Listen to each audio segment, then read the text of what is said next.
Halo, Assalamualaikum warahmatullahi wabarakatuh. Kembali lagi di channelku Bidan Online.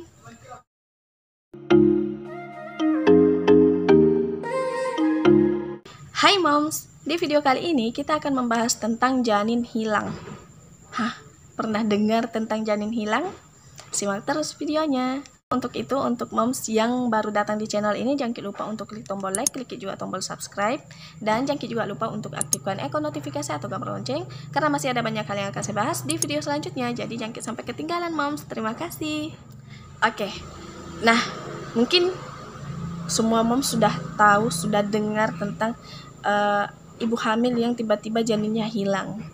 Biasanya janin hilang itu dikaitkan dengan hal gaib, misalnya saja janinnya itu jadi tumbal pesugihan, janinnya itu diculik setan, janinnya itu pokoknya itu semuanya dikaitkan dengan hal gaib, tentang setan, tentang ya seperti itu yang tadi saya katakan, tentang tumbal-tumbal seperti itu.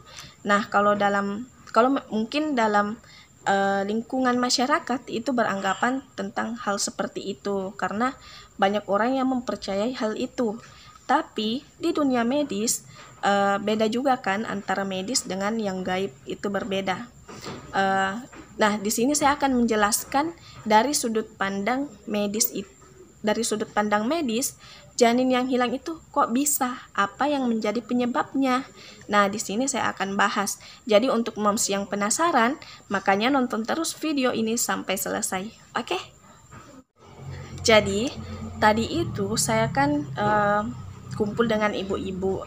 Kebetulan ibu-ibunya itu bicara tentang janin yang hilang. Katanya ada ibu yang keluarganya itu hamil, tiba-tiba pas periksa ke dokter, ternyata dia tidak hamil, janinnya hilang, dicuri katanya, dicuri setan. Nah, di situ saya mendengar, itu ibu-ibu ramai sekali membicarakan tentang itu. Mereka mengait-ngaitkan dan tentang hal gaib lah pastinya, karena janin hilang. Karena kalau secara logika kan, kok bisa janin bisa hilang? Itu tidak mungkin. Kalau bukan kematian janin dalam rahim atau keguguran, tidak mungkin janin bisa hilang begitu saja. Kalaupun keguguran, pasti ada bekas-bekasnya, misalnya saja keluar darah atau pendarahan, kemudian dikuret. Nah, kalau misalnya langsung rahimnya kosong tanpa ada bekas janin di dalamnya, itu bagaimana? Nah, di sini saya akan menjelaskan. Jadi, memang ada yang namanya janin hilang dalam rahim, itu ada, di medis pun seperti itu. Tapi dalam dunia medis itu istilahnya berbeda. Dalam dunia medis, hilangnya janin dalam rahim atau hilangnya janin dalam kandungan itu disebut juga dengan pseudocyesis, atau bisa juga diartikan dengan kehamilan palsu. Kondisi ini terjadi ketika seorang wanita itu merasa dirinya hamil, padahal ternyata dia tidak mengalami itu, tidak hamil. Tanda-tanda yang dialami oleh ibu yang mengalami kehamilan palsu ini seperti tanda-tanda orang hamil, misalnya saja tidak mengalami menstruasi, kemudian terjadi pembesaran perut, payudaranya kencang, mual dan muntah. Nah, itu kan sudah menggambarkan, ini sih ibu hamil, tidak haid, kemudian mual muntah, terjadi pembesaran perut. Tidak mungkin kan dia tidak hamil. Tapi perasaan wanita yang merasa dirinya hamil, yang merasa bahwa dia itu mengalami tanda-tanda seperti orang hamil, itu bisa dikaitkan dengan psikologis. Kenapa itu dikatakan gangguan psikologis? Nah, jadi begini, misalnya saja ada seorang ibu, seorang wanita yang sangat menginginkan kehamilan, sangat ingin hamil, sangat ingin punya bayi, sangat ingin punya keturunan, sehingga dalam pikiran ibu tersebut itu adalah hamil. Nah, itu akan mempengaruhi hipotalamus dan hipofisis. Nah, dan hipotalamus dan hipofisis itu dipengaruhi, itu akan menyebabkan terjadinya perubahan dalam tubuh. Misalnya saja tidak mengalami menstruasi, misalnya saja karena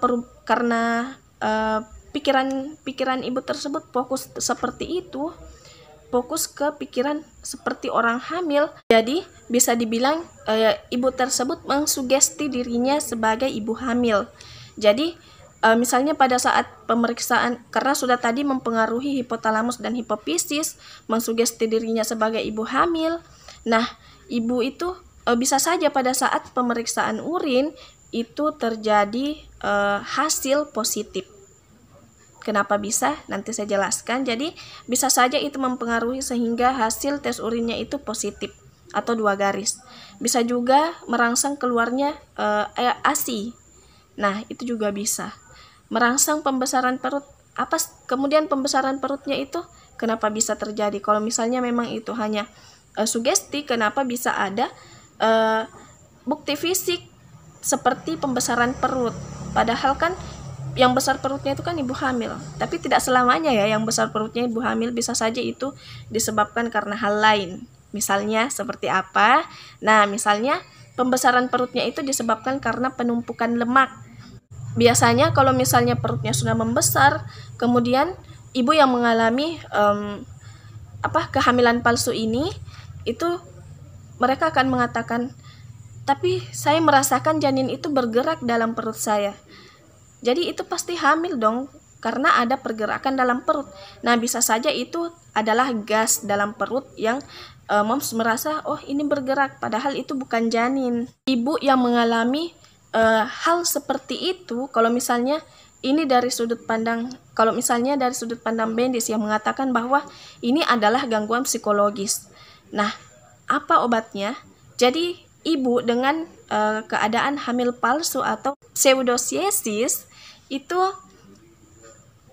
secara fisik dia itu normal, jadi tidak membutuhkan obat apapun untuk penyembuhannya. Tapi yang dibutuhkan adalah pastinya psikolog.